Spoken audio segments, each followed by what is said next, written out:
Өлкө аймагындагы акыркы убактарда болуп жаткан кылмыш кырсык окуяларын, айдоочулардын одоно мыйзам бузган учурларын чагылдырган телекөзөт көрсөтүүсү назарыңыздарда.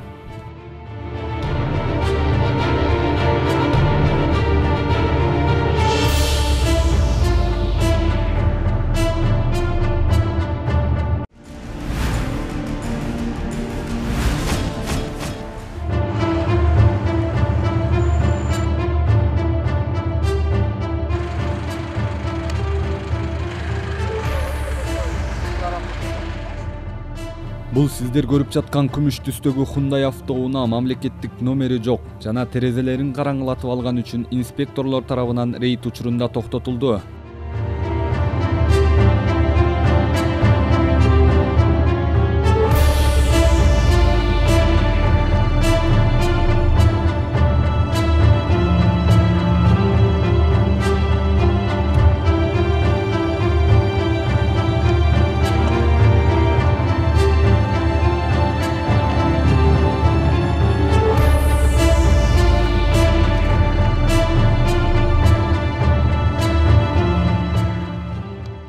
Айдоочу ар кандай шылтоо айткандыгы менен унаасы айып короосуна токтотулуп, айдоочуга тийиштүү айып кагазы толтурулуп берилди.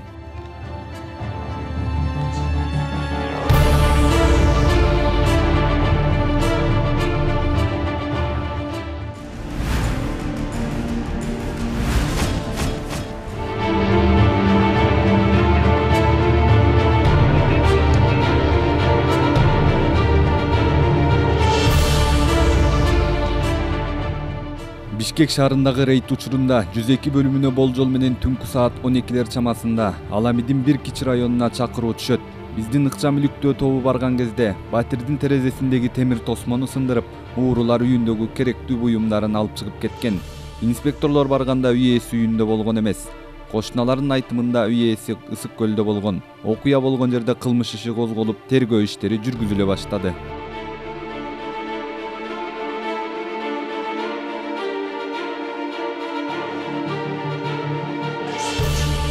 И родственники тут же рядом живут, они туда-сюда ходят. Находятся и пытаются вскрыть решетку. Прежде чем туда побежать на 3-й этаж, я сразу же позвонила домкому Валентины Ивановны Муратовой и сказала, по-моему, в квартиру лезут в квартиру, в 29-ю квартиру. И побежала на 3-й этаж. Когда я выглянула из окна, из того окна, под которой находится дверь, этих пострадавших, да, то я ничего не увидела. А соседка это увидела, она говорит, видела парня, который в капюшоне стоял. Я только увидела, что начали кусты вот так шевелились вот, в разные стороны. И в это время с домком мне стало стучать дверь. Я спустилась вниз, и мы вдвоем побежали с обратной стороны к окну к этой квартире. Что она, это самое. Вы знаете, я бы еще подумала, чтобы не задержать там преступника, чтобы он в квартире был потихоньку. Но мы вдвоем были, и громко разговаривала Валентина Ивановна домком. А это самое, я увидела, что окно открытое там, уже решетка сломана. Она хотела прыгнуть через зарык и говорит, давайте туда ближе подойдем. Я говорю, не надо ближе подходить, вызываю милицию. Прежде чем подойти к окну, я увидела на скамейке женщину молодую. Она сидела тоже в куртке с капюшоном, сидела там, кока-кола у нее, это самое. Я сказала, что ты здесь делаешь? Уходи отсюда. Она не стала уходить, моментально взяла телефон и начала кому-то звонить. Скорее всего, преступнику, который находился.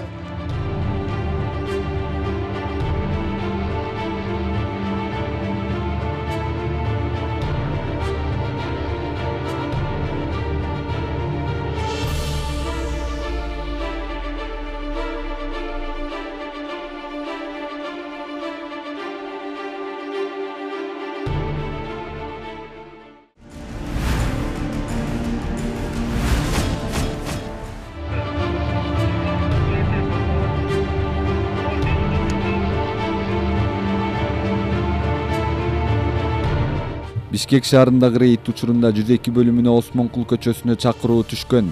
Айдоочу катуу ылдамдыкта бара жатып, рулга ээ боло албай каналга кирип кеткен. Айдоочунун жанында тааныш кызы да болгон. Автоунаа кирип кеткенин көргөн күбөлөр экөөнү аман сактап калышкан.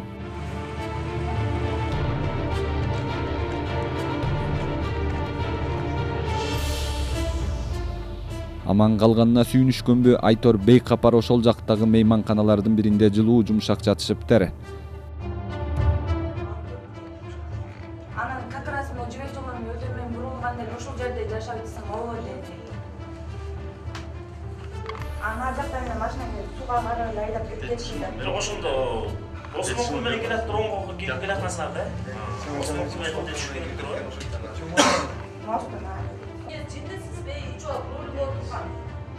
Эки адамдын өмүр сүрүү ончукпу буяк.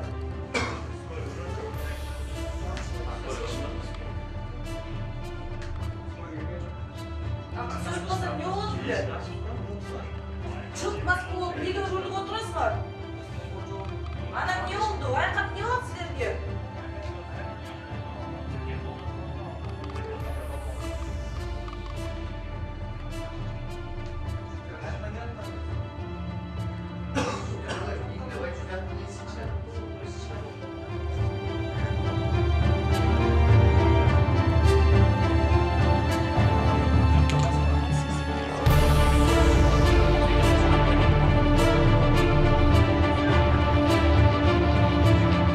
Айдоочунун мас соосун тастыктоо үчүн наркология бөлүмүнө барганыбызда айдоочу спирт ичимдигин ичип алганы тастыкталды.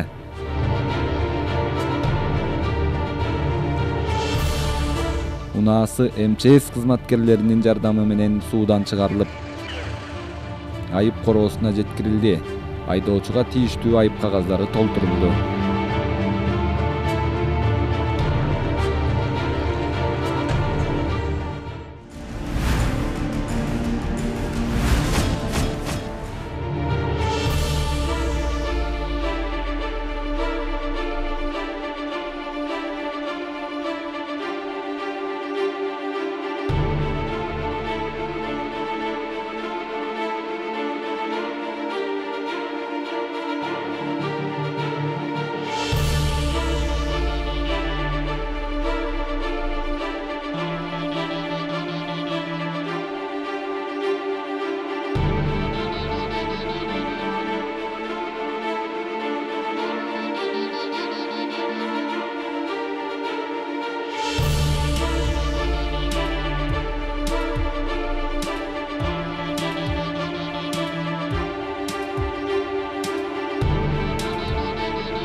Сиздер көрүп жаткан күмүш түстөгү жол тандабас мамлекеттик автоунаа. Ал эми унаа рейдтик иш-чара учурунда инспекторлор тарабынан токтотулган. Мен сизге кайрылып атам, документтерди берип койсоңуз, азыр берем. Бериңиз, мен сурап атпайм, мен күтпөйм, сиз тамек чегип турган. Байке, документтерди берип коюңуз, иш айтам. Документтерди берип койсоңуз, барбы документ? Жок. Жокпу, анда мен сизди отстранить этем, управление. Бериңиз.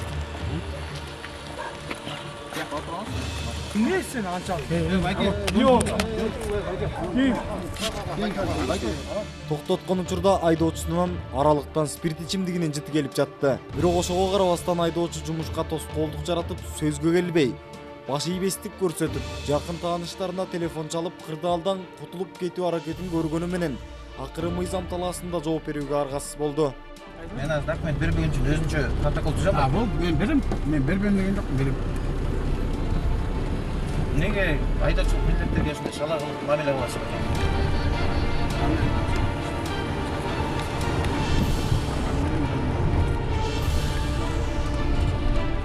Амандагыдай эле история болот. Ал ортодо айдоочунун мас соосун тактоо максатында жакынкы наркология бөлүмүнө алып барууга туура келди.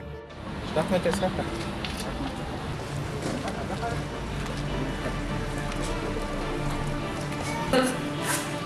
Sen zaten bir bakımdan ne işler başladı? Kağıt menle dönde ders burada kıçadı yok başta kaç toplarda. Da. Biliyoruz peki.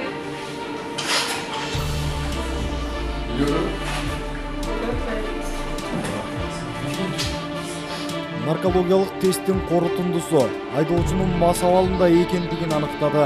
Айдоочуга мыйзам чегинде протокол түзүлүп, унаасы айып короосуна токтотулду.